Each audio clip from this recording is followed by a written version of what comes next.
welcome to our CAD clip on REVIT detail items or detail families or detail components. You'll hear it put in different ways, but what it comes down to is when you do sections and callouts and details in REVIT, you add in little 2D objects inside of the sections and details, because you don't model exactly everything. You embellish your sections and details with little detail components. So REVIT comes with many, and you're going to see them all here, detail components to get you started, and then you can add to that file. So out of the box, and I've used metric objects in this particular lesson, you can download this particular file that I'm showing you right here from our cadclips.com/downloads/all REVIT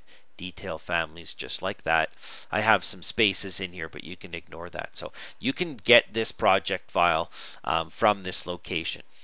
And inside of there, you can open this up, and this is good to just kind of show you where REVIT stores things. And because I know when I'm teaching REVIT, is a lot of people have a hard time when clicking through all the different folders, and there's many detail components that come with REVIT, let alone the ones you add. So I've actually inserted every one of them in this file and then labeled them with the tag. So I'm not going to go through them all. It's going to take far too long. You can download the file yourself. But if you pan over here, you can see it says 1, 2, 3, 4, 5, 6. These divisions are the folders and divisions that REVIT has the detail components stored in. So they're all loaded in this project under families, here under detail items, right here under families. Okay, and if you go to say annotate and you say load component and you say load family, or I say component then load family, if you go to, I'm going to go to I was in the metric one, so go back to my libraries, US metric, detail items, these divisions and these folders and subfolders thereof are going to correspond with, I took everything, say, from doors and windows number 8 and put them all in here. Then I went to number 10. There was only a few. Number 9. Number 8, doors and windows, there was lots. So I brought in one of each of one of those, and then thermal and wood and plastic and all that. So all of the families that come in here, I have just taken a little bit of time and inserted one into this project. I'm going to hit escape here, and you can download this particular file from our CADclips webpage at this address right here. Okay, so I'll just let you have a quick look here. So at the start, we have our break line. We've seen this one before. Click on the objects. Always take a look at the different grips that are in there. You can use your space bar to rotate a detail component just by hitting your space bar. You should also look at your instance properties and your type properties for each object. Some objects are static, like these, columns and beams and stuff, and some are line based. If you take something like this, for instance, say create similar, this is a line-based object, which means that, as you draw lines, it's going to draw that that detail component. And I'll just click on here and delete these guys. So some are line-based and some are just static, and some have grips and some don't. So you really don't know until you click on it. I'm going to hit escape and click on here. This one doesn't have any particular grips, but it does have a flip button, so I can flip it back and forth. Okay, and you can use your arrow key to nudge these back and forth. Escape, escape. And if one of these sits on top of the other, you can use your Boolean operations to bring to forward, send to back. When you pick on this, I can say, send to back, and it'll go behind that. Or I can pick on here and say send to back, and that goes behind that. So as you stack these within your sections and your details within REVIT, you can use these options, and all you do again is pick on here, and then you'll see some other options in there. because the hatch pattern actually hides the other stuff. So there's some site work stuff that you can have a look at. Okay, inside of here we have some concrete stuff. So concrete beams, you know, the beam in section. You'll notice it'll say section, and then it'll say side view, top view, and then it'll say side view, top view, section, etc. So it'll have, because these are 2D objects, it has the top view, front view, side view, all that stuff of a lot of the different objects. It really depends on what it is. Some objects like plywood and stuff, all it's ever seen is in section. You never really, it's not a detailed component if you're looking at the flooring in a plan view. So again, go in, have a look at, you know, some of these precast beams. You'll notice a lot of times it says at the end, it'll say top, section, side, etc. of that same family. So there's a lot of concrete families that we can bring in. There's some masonry stuff over here.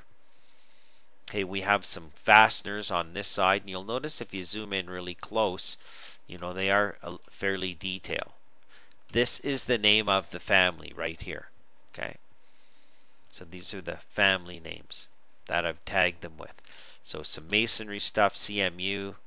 When you load these, they come with type library, so you can cut and paste this from this project here to your project, but to get the full benefit, what you want to do is go to your component and then say load family, and then for instance go detail components, and if you were to go to say masonry, concrete unit masonry, and then pick a CMU section like this, when you hit open to bring that in, okay, it's going to come in. Oh, that one didn't have a type library.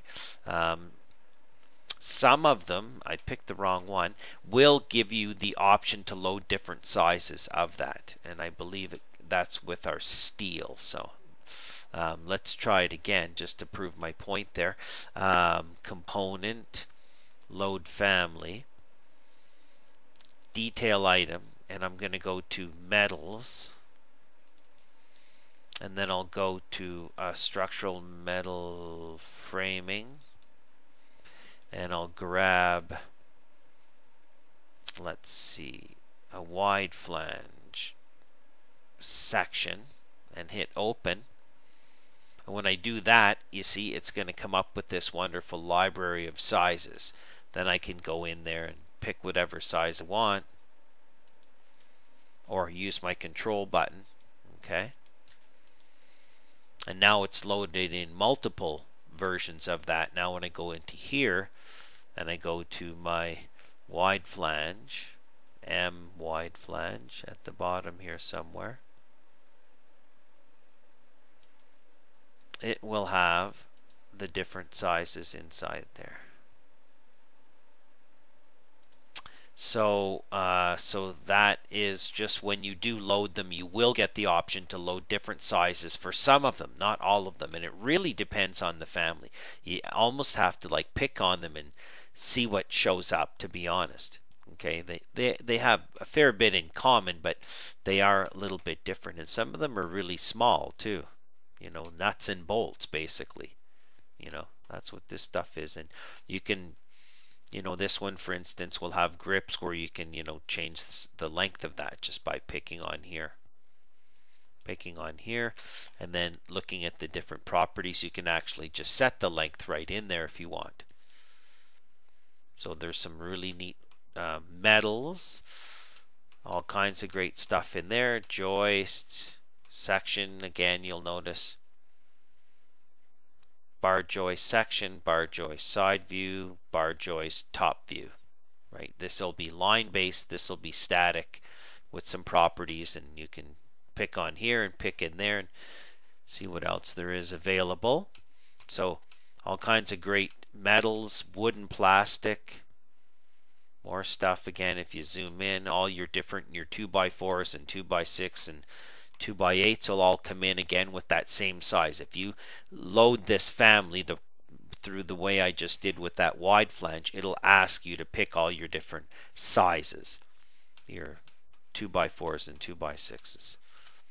More families, moisture barrier stuff, flashing. Okay, different grips on there to push and pull that stuff around.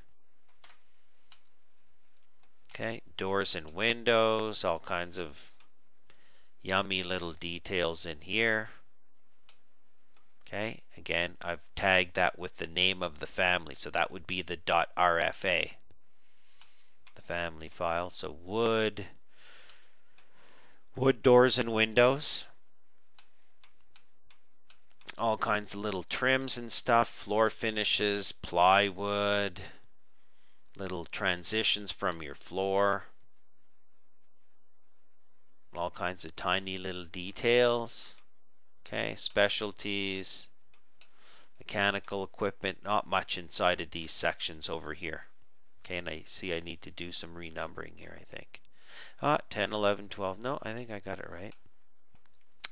So yeah, all kinds of wonderful little detail components. Again, you can copy and paste these from this project, but if you load them, you'll get the option to have different sizes.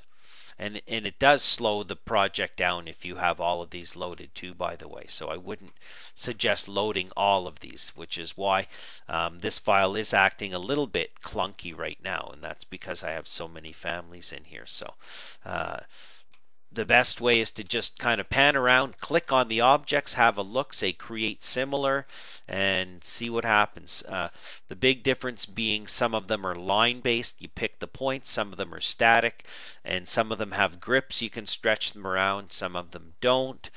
Always have a look at your properties over here. So 2D detail components, you can take and add to that library folder if you want, but the main thing is this is just a great kind of learning tool for people who are starting to use Revit to start to understand, you know, all these different little detail components. And this is really nice to see them actually all right here at a glance, where you can kind of pan through and warm up to them. So then you can pick on them and say edit and save as and make your own versions of them and do all kinds of neat stuff. So this is a lesson I've been meaning to do for a long time.